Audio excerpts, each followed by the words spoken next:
So I'm Adam, and welcome to Unfolded, the very first podcast from HARVEY Maps. Over the course of the next few episodes, we'll be talking about all things maps, all things cartography, and the great outdoors.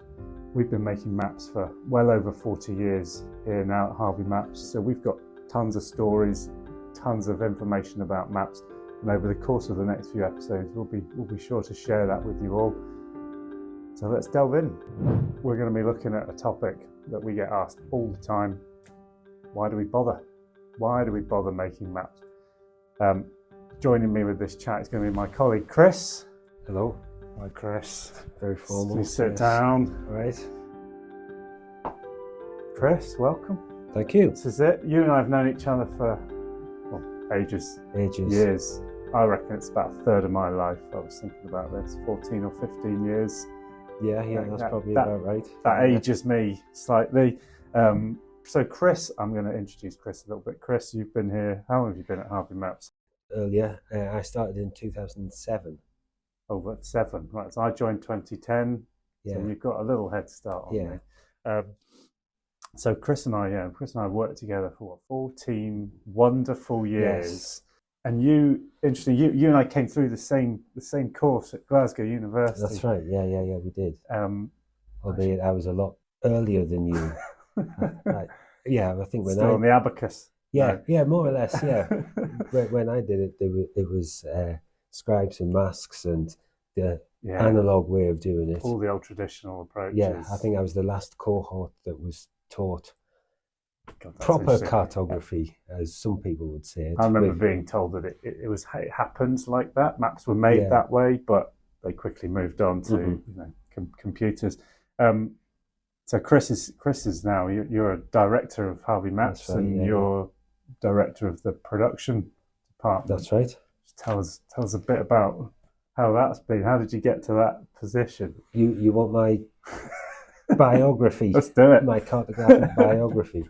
Well, like you say, I studied at Glasgow University, degree in geography. My first job after graduating was I worked at HarperCollins Publishers. Oh, right, yeah.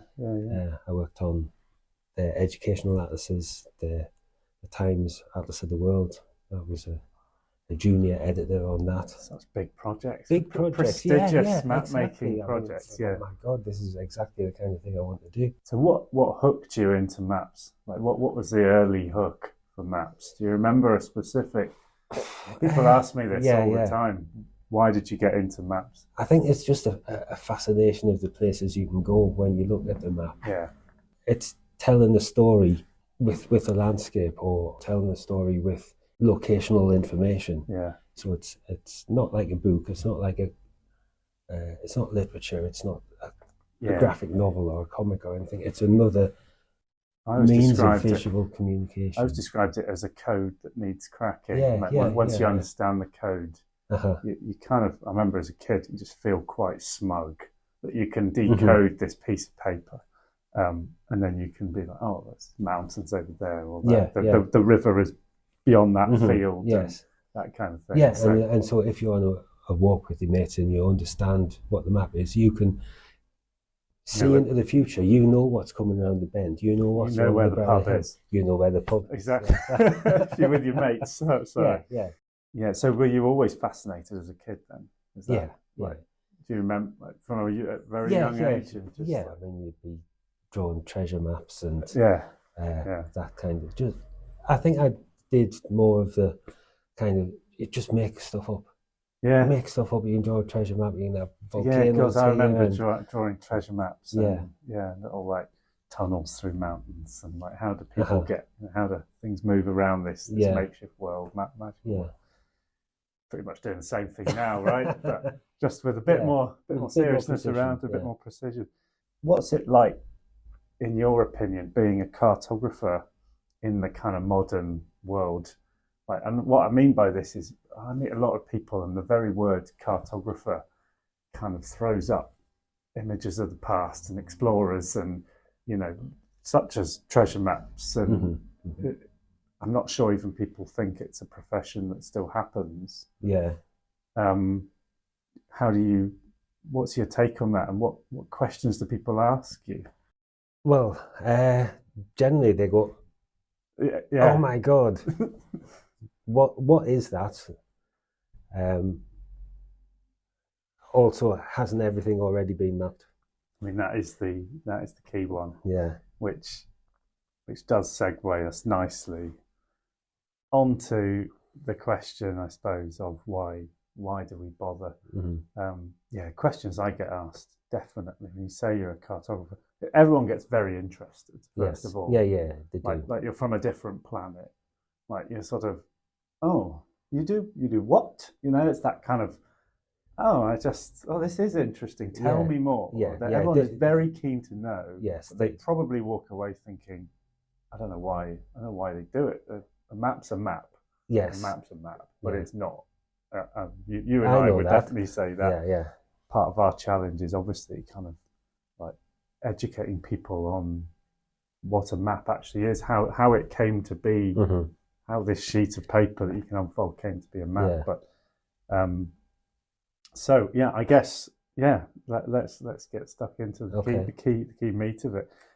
Many people, I hope, listening to this may have already heard of HARVEY Maps. Maybe they know some of our background and history, but there might be people who've never heard of us, aren't that interested in maps, but maybe they are interested in maps. I'll start with, why do you think our company exists? Well, it's down to Robin and Sue Harvey, who started it at the very beginning in 1977, and yes, going back a bit. Yes, they were both very keen orienteers, and this is in the 1970s. The sport is burgeoning in the UK, but there's not really much in the way of good quality mapping to do the sport, which for orienteering, which obviously we're pretty well blessed with mapping of the UK, aren't we? Yeah. I mean, with the Ordnance Survey, the country is certainly well mapped. Yes, exactly. And what Robin has said, when he started orienteering, he was given a photocopied Ordnance Survey map. All right. Probably a photocopy of a photocopy of a photocopy with some circles drawn on it. Okay. And being told to run around this forest and visit these checkpoints, and he looked at the map and thought, I think we can do better than this. And from that, HARVEY Maps, that's probably the kernel from which HARVEY Maps. That's where it all came from. Yeah. Certainly for quite a few years we were focused, weren't we, on orienteering maps. That's right, yeah. When I guess it was just Rob and Sue. So still in, where are we now? Still early 80s, maybe very early 80s. And they did mapping for like Carrymore. Yeah, they were probably the first big contract that Robin and Sue had was for the Carrymore International Mountain Marathon in 1977, which was in the Howgills. That's right. In northern England. Yeah. And they spent probably a good few months making a map for this event, and it went down very well. And then Robin and Sue thought, perhaps we can make a go of this. Yeah, it's really nice actually. We get people coming in today who remember being running that event, running in that event, I should say. And they talk about the very first map and how it was different at the time. And I guess we've carried on in that vein, just making maps. For the outdoors, for outdoor pursuits. So we've gone down that route of providing something unique. Yeah, that's the difference, I think. Is that, and I think so. There's the kind of why does HARVEY Maps exist from a work point of view, and then roll it forward into a leisure market. Why does it still persist? Even is perhaps a good word. I mean, that goes back to the questions that you and I get as cartographers in a social sense of like, oh, you're a cartographer. What does that? What does that mean? Why we already have maps? Why bother? Why do we bother doing them again? I mean, what do you say to people when they raise that? Well, you've got to say things are always changing. Yeah. It's constantly changing. As soon as you publish a map, it's out of date because somebody has changed a fence line somewhere, or someone has realigned a road, or somebody has built some more houses. So the world is constantly changing, and it's a cartographer's job to keep on track, to keep up with that. So I want to come back to the bit about one of the key questions I get is around we get compared to the Ordnance Survey, yes, for obvious reasons a lot, and we have over 40 odd years, I guess, forged a place in the outdoor market. Yeah. Why do you think we've managed to do that? I mean, it's an odd one. I always say, if you walk into a shop and you want to buy a jumper, you don't just get one. There's not just one jumper to buy. Yeah. So in that same vein, we provide an alternative style of mapping. Perhaps we should talk about the style of the mapping and why it's important to have two styles. Yeah, or even more styles. More style, exactly. Yeah. It offers choice. It offers something that is tailored for your particular use. A map is a tool. Yeah. And you wouldn't use a ruler to chop your firewood.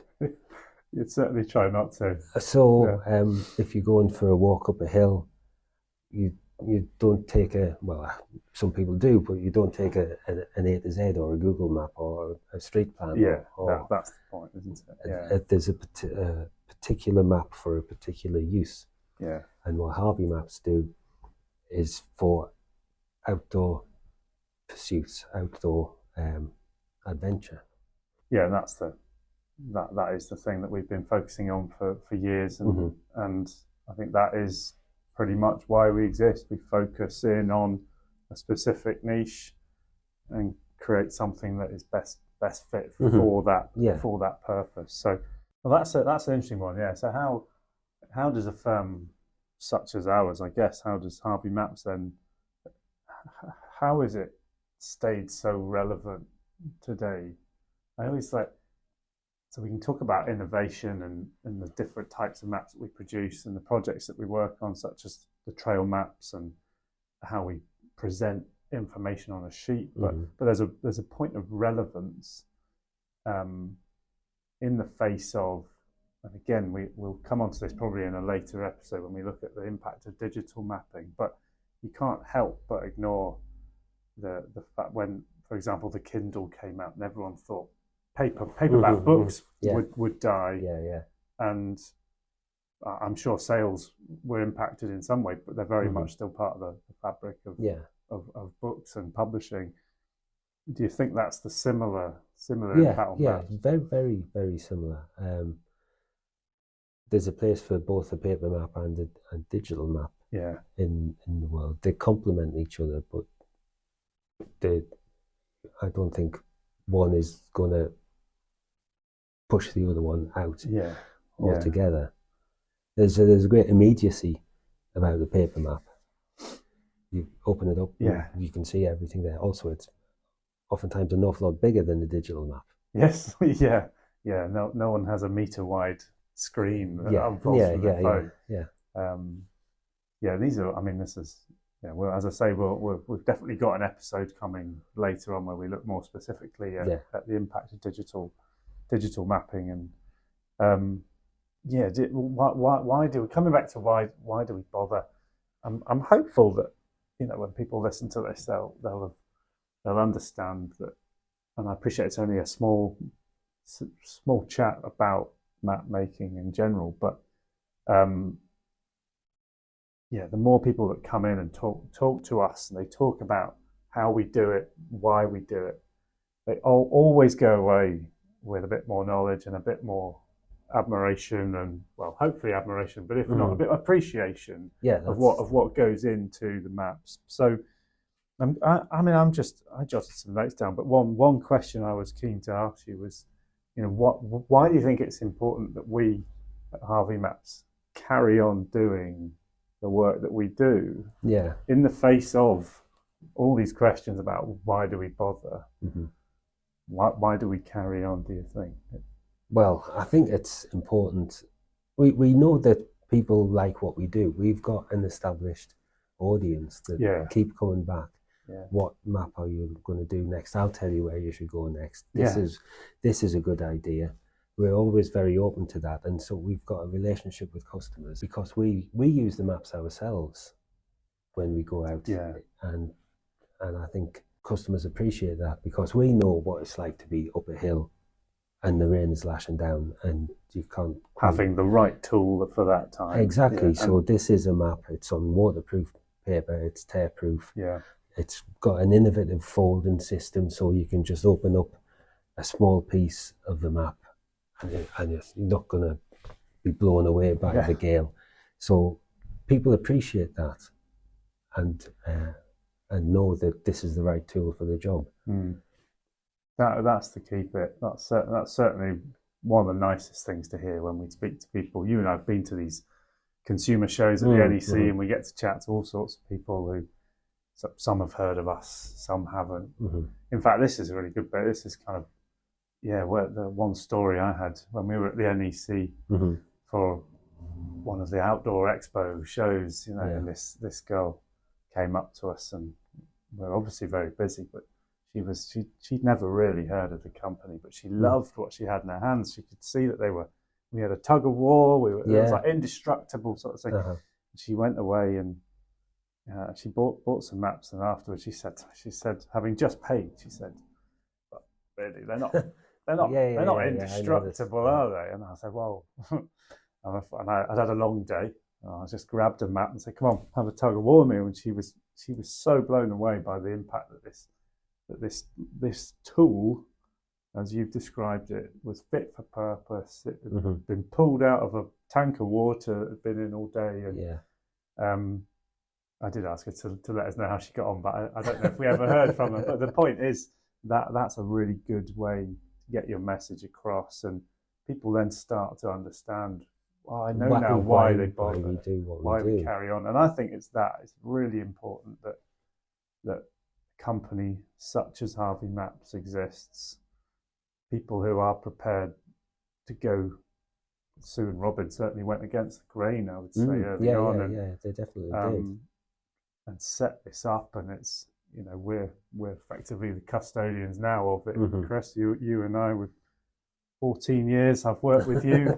Don't think I've ever made you a cup of tea, actually, to your liking. No, well, how's that one? It's not bad, this one. It's all about colour, but one day, maybe in the next 5 years. But yeah, that's why I think we've got to carry on. We've got to keep doing it. Can't be complacent with the changing market, changing scenario. We spend as much time producing digital mapping as we do producing paper mapping. That obviously work hand in hand. I guess I'm always interested in what's the next the thing we have to consider, and who knows. I mean, I think when people when we tell them this, so I think of, everyone is on their phones just quickly. Everything comes to people very quickly these days. You've got to be patient. You've got to be detailed. You've got to slow down in order to create a map because of the requirement of precision. Yeah. And when we tell people this, I genuinely think they go away, and because they now know what goes into it, there's a bigger appreciation of that when they understand why we do it, in terms of making sure you can get outside, get up your mountain safely and back down again. That I think that all adds to a just a different appreciation of finding this. I don't know how to describe it, but that slower life in a fast era of communication. And if we can spend the time communicating all this, then people can spend the time reading the communication at a slower pace, if that makes sense. Yeah, if people take the time to understand, as you mentioned earlier, the code that is in the map. Yeah, that was always my hook when I was a kid. Then there's so much that can be unlocked. Yeah. All right, we're coming to the end of our chat on Unfolded, episode 1. Favorite map you've ever made? Go. Neudat. I'm assuming that's the HARVEY British Mountain Map Knoydart. Tell us about that. Why was that? Knoydart is a peninsula on the west coast of Scotland. Quite remote. There's no roads in there. You've either got to walk in or take a boat. Just spilt my tea for anyone who didn't see that. Classic moment. Carry on. Yes. So it is Scotland's last wilderness, some people call it. Yeah. It's just such a wonderfully remote and wild and rugged part of the country. And when we produce a map of that, it's just sticks out on its own. It's like a Tolkien fantasy kind of area. It's going back to your treasure fantasy maps exactly, as a kid. You're unlocking the adventure. We should definitely say here, for those that aren't aware at HARVEY Maps, when we make a map, the team go off and they get to spend a week or so walking the area to make sure it's crucially important. Yeah, and I know that you and the team very much look forward to that part, even if it's chucking it down with rain. You've got to go, but I can see why that would add up. It's a beautiful looking map as well as being a great place to visit. Yeah, we're going to have a chat about that in the next episode, I think. The art of maps, which I'm always taken by this, but because you say it's something, one map teaser for episode. One map can look, in my opinion, more beautiful than another. Yeah. Even though it's the same bit. But anyway, what's the most challenging terrain to map?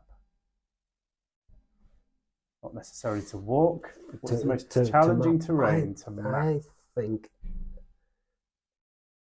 going by some recent work we've done, it's something where there's an awful lot going on in a very small space. If you've got field boundaries, footpaths, rights of way, cairns, all features, all in a small area. Yeah. And then you've got the text placement. You've got to put names in there. You've got to also put in some tourist symbols. You've got so much information to cram into this area. How does it fit? Yeah. What do you leave out? Yeah. How far do you generalize? At what point does generalization of the features make the map wrong? Yeah. This is the puzzle, and maybe this is what attracted me to cartography in the first place. Puzzle solving. You've got to solve this puzzle. Yeah. Oh, it's been good chatting with you after 14 years. With I know we've had a few chats before, but it's clearly your passion for cartography definitely comes across, and we're very lucky to have you. Have you at HARVEY Maps? I'm very happy to be here. Thanks very much. Thank you. So that was episode 1 of Unfolded, the HARVEY Maps podcast. Thank you very much for tuning in. I hope you enjoyed everything you heard from Chris and I. Do subscribe to our podcast if you're interested in hearing some more episodes. And of course, follow us at HARVEY Maps for all the latest news. And we'll catch you in the next episode.